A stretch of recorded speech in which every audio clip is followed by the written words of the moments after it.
माता सुदीक्षा जी महाराज की पावन आशीर्वाद सदका इस साल संत निरंकारी मिशन वालों 21 जून 2022 ਨੂੰ अंतरराष्ट्रीय योग दिवस विश्व भर ਵਿੱਚ मनाया गया। ਸਮੁੱਚੇ ਭਾਰਤ ਦੇ ਵੱਖ-ਵੱਖ ਖੇਤਰਾਂ ਵਿੱਚ ਸਥਾਨਕ ਯੋਗਾ ਇੰਸਟ੍ਰਕਟਰਾਂ ਦੀ ਅਗਵਾਈ ਹੇਠ ਆਪੋ ਆਪਣੀਆਂ ਬ੍ਰਾਂਚਾਂ ਵਿੱਚ ਖੁੱਲੇ ਸਥਾਨਾਂ ਅਤੇ ਪਾਰਕਾਂ ਵਿੱਚ ਯੋਗਾ ਕਰਵਾਇਆ ਗਿਆ, ਜਿਸ ਦੀ ਸ਼ੁਰੂਆਤ ਸਵੇਰੇ 6 ਵਜੇ ਕੀਤੀ ਗਈ।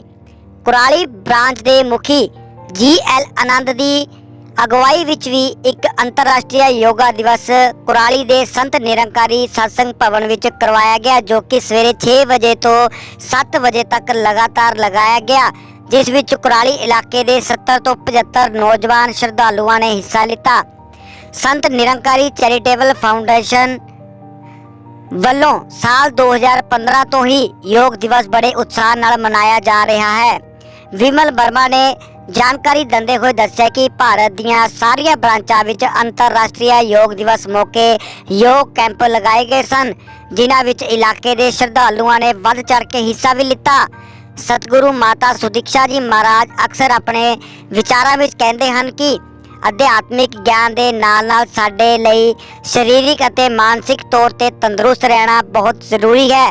इस योग दिवस का मकसद ये भी है कि सारिਆਂ विच एकगरता अते भाईचारा साझ संचार होनी चाहिए है।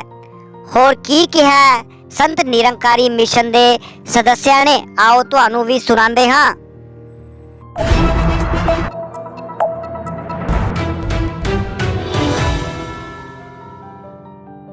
ਅੱਜ ਇੰਟਰਨੈਸ਼ਨਲ ਯੋਗ ਦਿਵਸ ਦੇ ਉਪਲਕਸ਼ ਦੇ ਵਿੱਚ ਸੰਤ ਨਿਰੰਕਾਰੀ ਮਿਸ਼ਨ ਦੀ ਜੋ ਸੰਤ ਨਿਰੰਕਾਰੀ ਚੈਰੀਟੇਬਲ ਫਾਊਂਡੇਸ਼ਨ ਸ਼ਾਖਾ ਹੈ, ਉਸ ਵੱਲੋਂ ਪੂਰੇ ਜਿੰਨੇ ਵੀ ਨਿਰੰਕਾਰੀ ਮਿਸ਼ਨ ਦੀਆਂ ਬ੍ਰਾਂਚਾਂ ਹਨ, ਚਾਹੇ ਉਹ ਭਾਰਤ ਦੇ ਵਿੱਚ ਜਾਂ ਬਾਹਰ ਵੀ, ਸਭ ਦੇ ਵਿੱਚ ਯੋਗ ਡੇ, ਇੰਟਰਨੈਸ਼ਨਲ ਯੋਗ ਡੇ ਮਨਾਇਆ ਗਿਆ।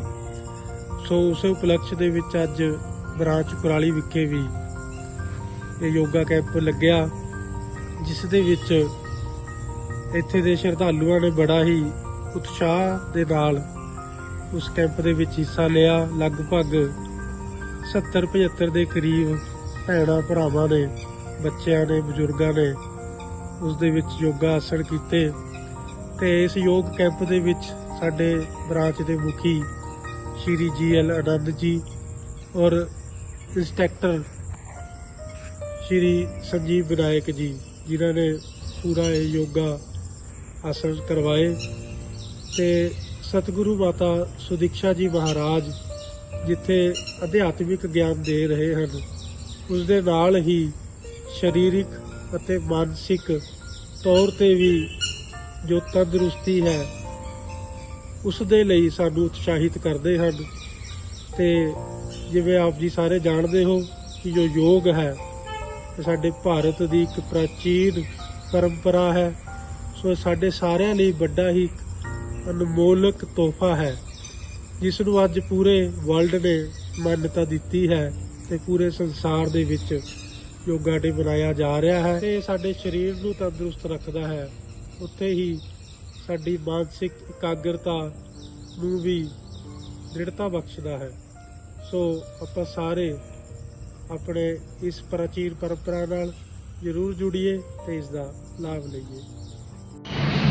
अज इंटरनेशनल लैवल योगा दिवस है जो सारे विश्व के मनाया जा रहा है। इस लड़ी के सतगुरु माता सुदीक्षा जी महाराज की रहनुमाई अगवाई सारे निरंकारी जगत भी ये दिवस मनाया गया। इस लड़ी कुराली जिला मोहाली ਦੀ ब्रांच ने अपने संत निरंकारी सत्संग भवन कुराली विखे सवेरे 6 बजे योगा का कार्य शुरू किया, जिस में तकरीबन 75 सेवकों ने अते बाहरों सज्जणों ने आके हिस्सा पाया है। भाई साहब